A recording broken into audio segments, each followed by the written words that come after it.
Like I said before, they're taking care of him. They're doing what they gotta do with him, all right? Tyler's not alive? No. This is the moment Brittany Holbrook learns her boyfriend is dead. But what she doesn't realize is that within hours, investigators will start picking apart her story piece by piece. I'm not a murderer. I would never kill him. I love him so much. I heard a scream. You heard a scream? I didn't see it. I don't know what happened, but I heard him say that bitch shot me in the back. In the early hours of June 17, 2023, at around 3 a.m., deputies from the Monroe County Sheriff's Office respond to a disturbing 911 call made by 44-year-old Jordan Kinn to report a shooting at his house in Big Coppitt Key, Florida. As the officer arrived at the scene, nothing could have prepared her for what was waiting for her behind the door. It's the sheriff's office.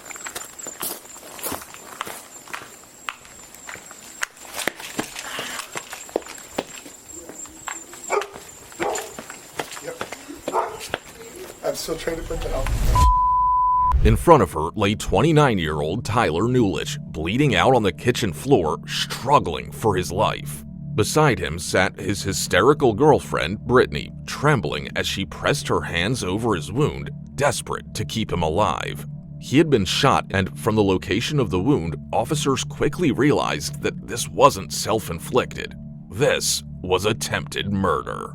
Inside the house, there were no signs of forced entry. Even the dogs were calm. To detectives, that detail said more than any broken lock ever could. Whoever did this wasn't a stranger. They were someone Tyler trusted. But who could commit such a harrowing act against someone they knew? A search of the scene revealed one of the case's most critical pieces of evidence: the firearm used to shoot Tyler. That's why I haven't checked yet. I was waiting to make sure somebody else was here first.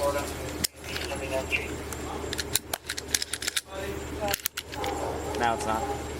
Yeah, there is one missing from the magazine. This missing bullet and the firearm made the officers realize that this was a planned shooting, one carried out with intent, not impulse. But the motive behind this brutal shooting will turn out to be far darker than anything they find at the scene. For now, their priority was keeping Tyler alive. If he didn't make it, the case would shift from an assault to a homicide. As paramedics worked to stabilize him for transport, another deputy stepped outside to speak with the original 911 caller, Tyler's roommate, Jordan, who walked the officer through the night, explaining how he'd rushed over after hearing Britney scream. It's probably like 3 minutes before I called 911. I heard a scream and her walking down the hallway and say, "Jordan," my name.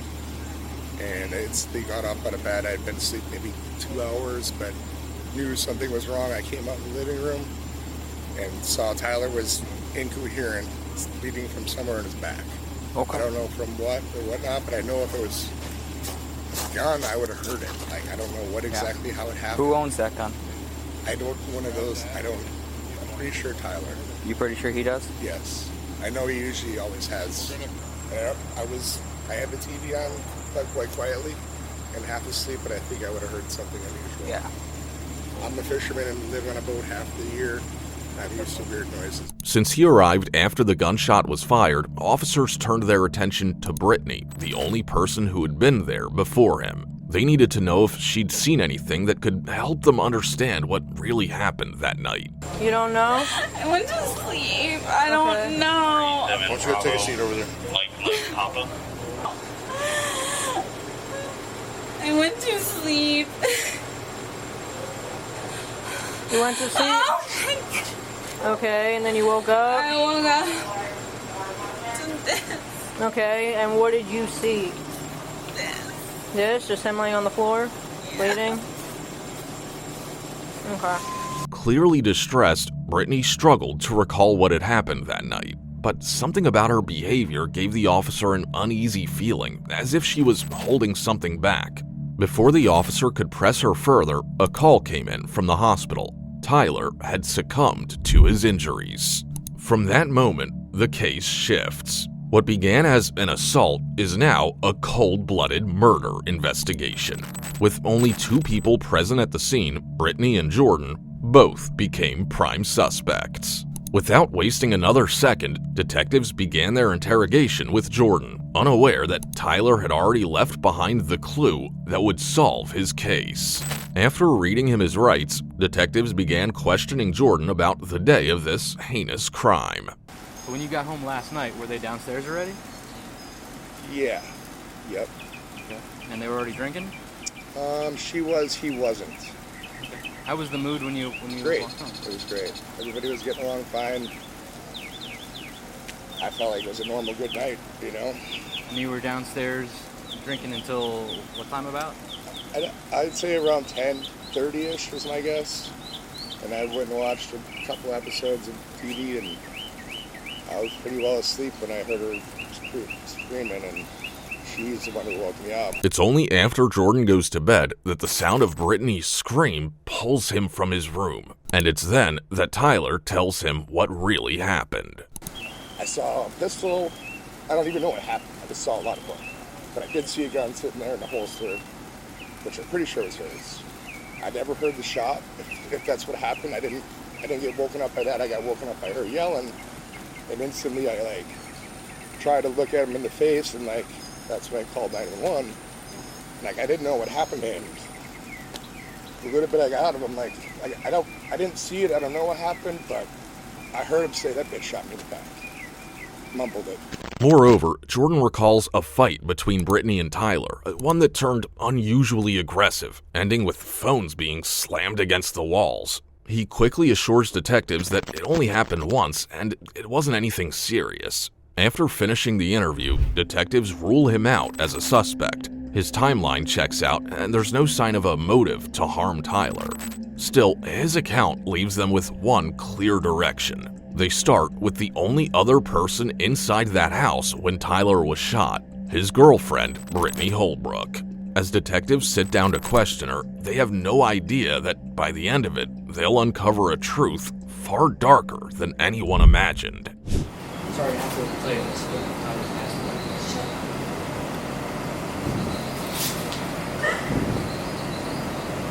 That's why we're all here. Okay?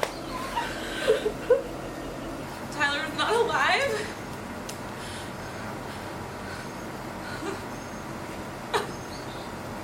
How long have you known him? 2 years. Where did you guys meet? We were roommates. Roommates? You guys met when you were roommates, or you're still roommates right now? We met when we were roommates. What do you do for work? I manage a paddle hut, paddleboard, kayak, rental location out of the capital. As the conversation goes on, detectives ease into small talk, all part of building rapport before getting to what really matters. But soon, their questions shift toward the night of the shooting, hoping to see if her story lines up with Jordan's. What time did you get home from work? Let's see, I went to the grocery store and I went to Walgreens, so maybe 5:30. When you got home, who else was home? Tyler got home about 5 minutes after. Okay. You guys were all just hanging out upstairs? So Tyler and I, when we got home, did that for a while. Went out upstairs. Okay. And Jordan was hanging out with you guys too? Eventually. You guys hanging out? Were you guys drinking? How much do you guys normally drink? Not a lot actually. That's kind of normal for you guys? How much do you think you drank last night? A lot. Like 5 or 6 beers, like 2 bottles of rum? I don't know if it's a lot. A lot. I don't know. I drank probably 4 seltzers, and then Tyler and Jordan went to the store and came back with beers, and so I can't tell you how many of those I had, really. Don't know, because they were kind of all on the table, and then I threw them all in the box. So.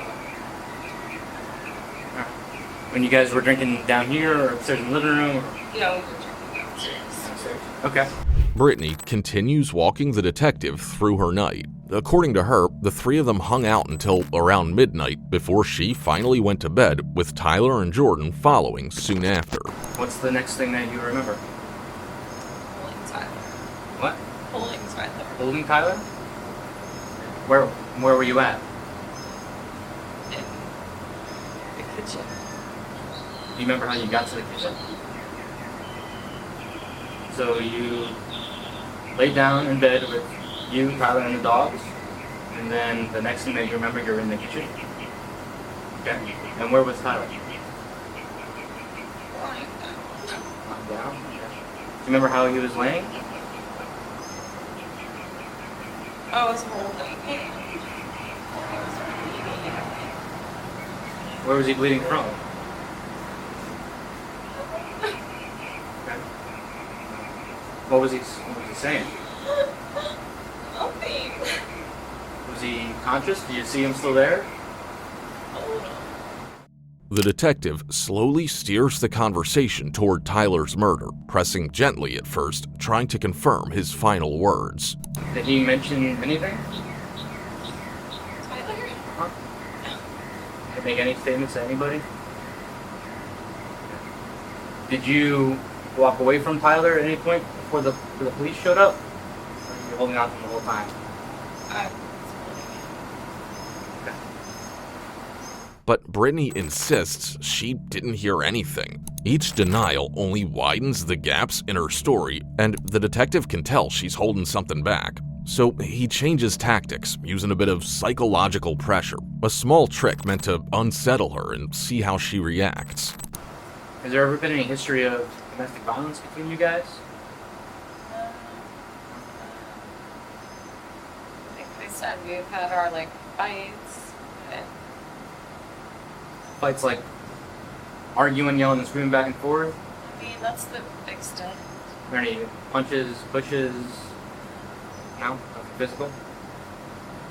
Next, he brings up Jordan's statement, confronting Brittany directly to see if she'll finally break. Jordan is saying that he remembers Tyler was on the ground, you were behind him, and Tyler made the statement, call 911, she just shot me. You remember that?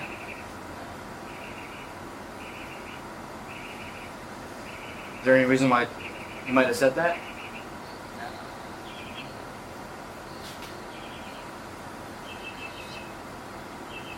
You think that's something that's possible?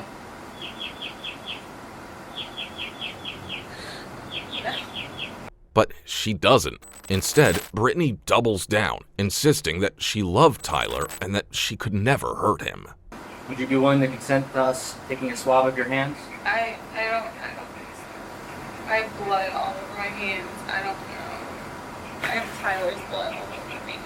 The turning point comes when detectives ask Brittany for her fingerprints. The moment they bring it up, her demeanor changes. She looks anxious, deflects the question, and insists her prints will not show up because she has Tyler's blood on her. But to detectives, it sounds like fear of being caught, so they decide to leave her alone for a while, hoping the silence might do what their questions couldn't.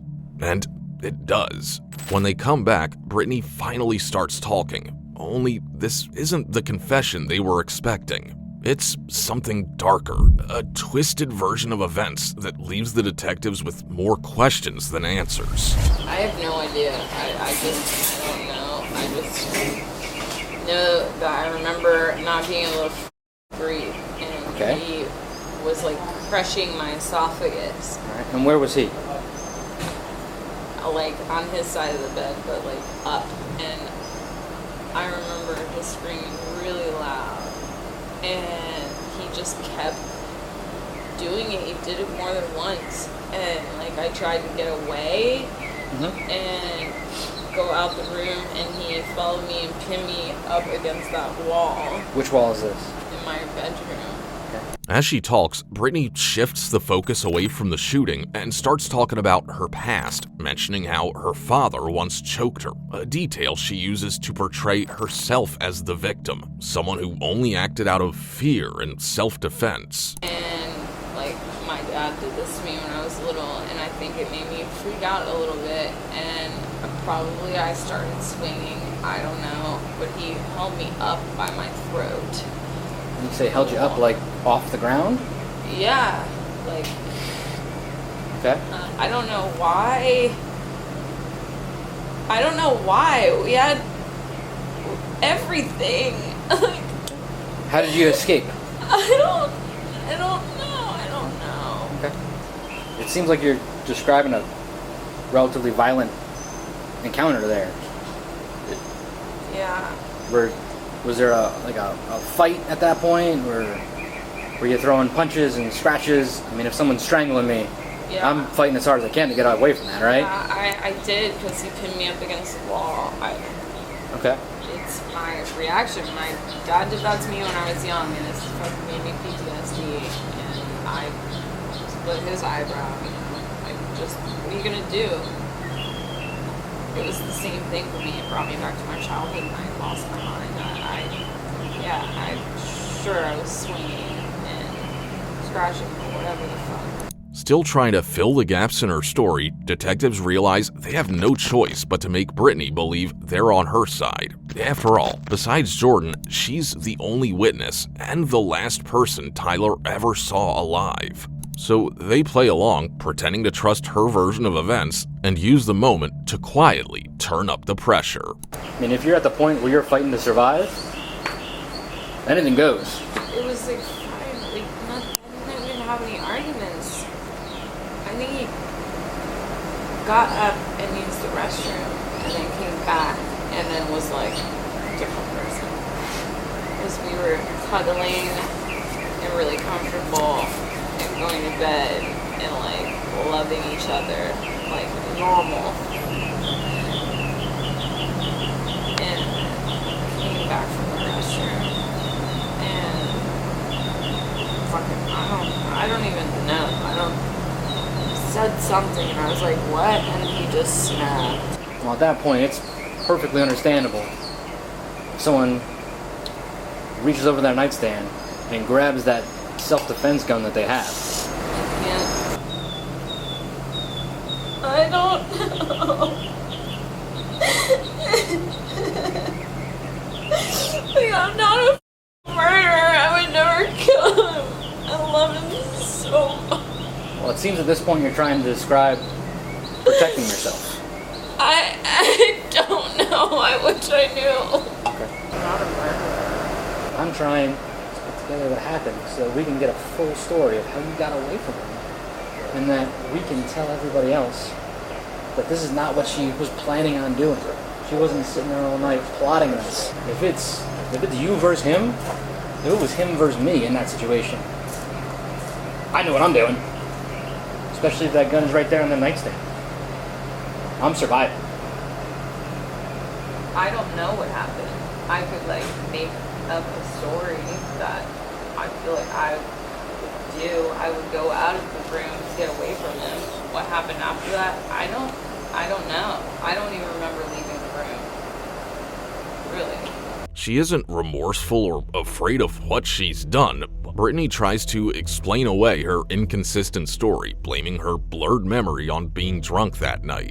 But with no clear account of what really happened and too many gaps to ignore, detectives have no choice but to place her under arrest on suspicion of murder. At first, Brittany probably thought that saying less would help keep her out of trouble. But in reality, her silence only gave investigators more room to work with and more angles to uncover the truth she left behind.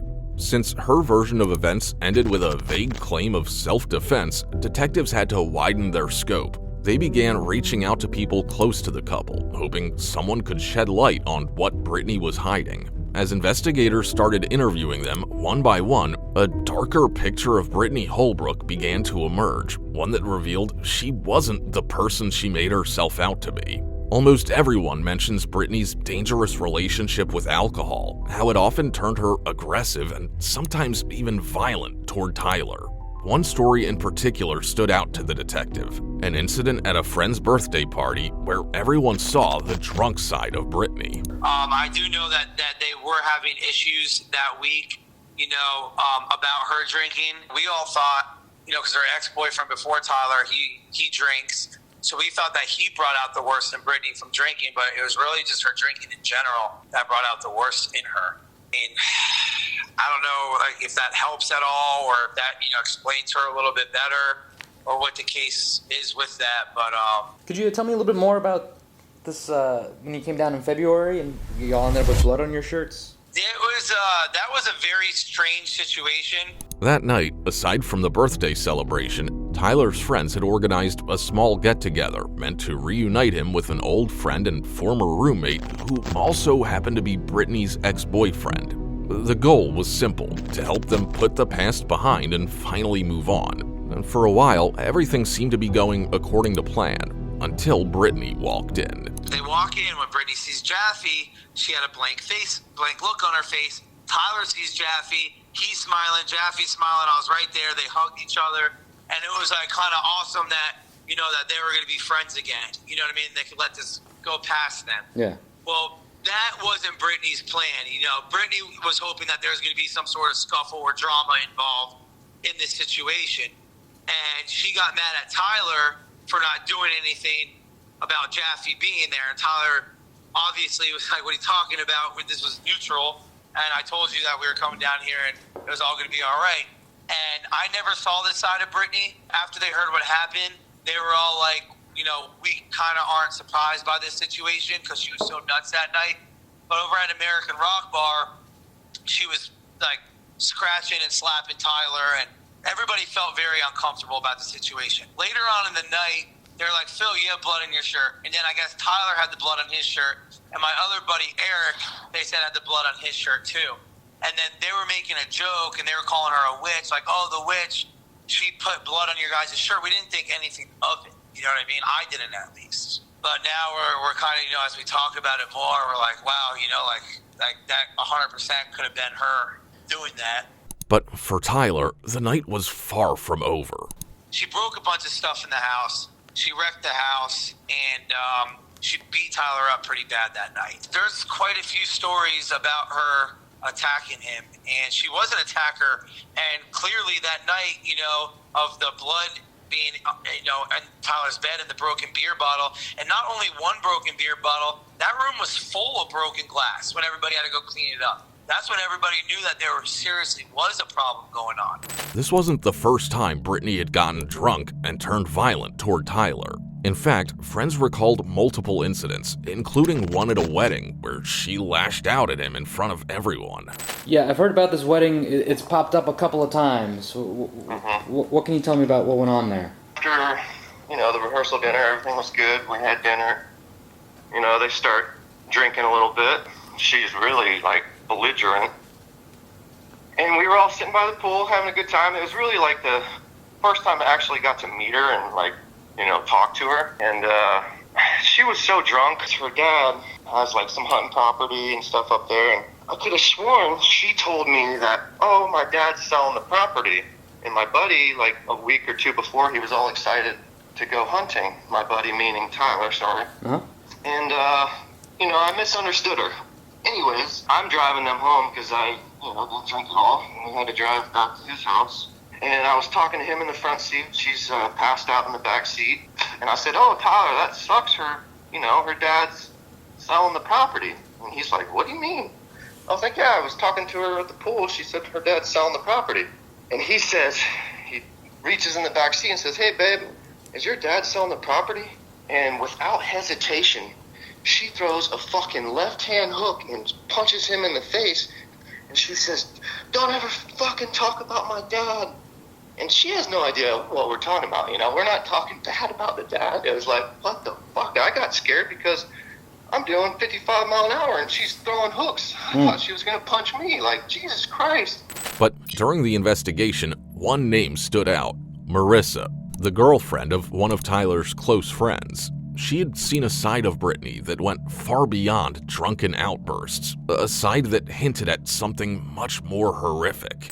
So we were at Hogfish and she was talking about her ex-boyfriend, which is a guy that I know. It was Chris Jaffe. She was talking about him and very aggressively and very angrily and talking about their relationship, how much she hated him, how, you know, she like wanted to kill him, and saying all this crazy stuff. Stuff about Chris. What kind of crazy things was she saying?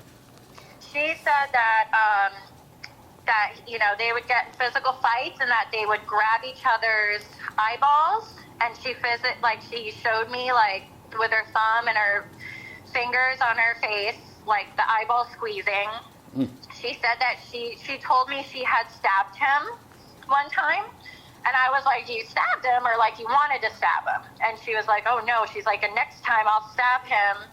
She said that she would do it like, you know, she was doing the stabbing like with her arm. Well, this was at Hogfish Bar. She was doing like the jabbing, stabbing motion, and she was like, and I would go, you know, like in I would go all the way up, like to his neck, is what she said. I'm trying to think of the exact words, but she was gonna, you know, she's like, I'd go all the way up and like kill him. And I just remember thinking, you're being so psychotic and aggressive about this. You haven't even dated him in over a year. Her account was later backed up by several of Tyler's friends, each confirming her fantasy of killing her ex-boyfriend. I know that Marissa went to dinner a few nights before this happened, or out for drinks with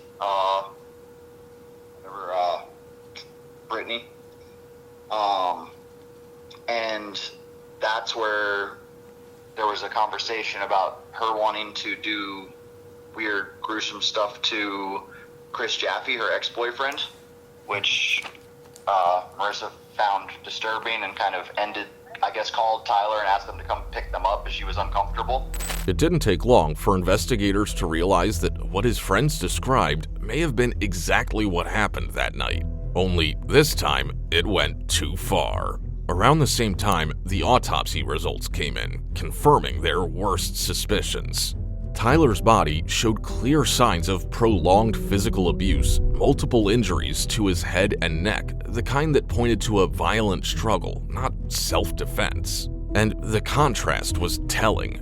Britney had no defensive wounds, not even around her neck, just bruising on her knuckles, consistent with someone who had been throwing punches, not blocking them. To detectives, it was no longer a question of what happened. It was a matter of proving that Brittany Holbrook had finally done what everyone feared she was capable of.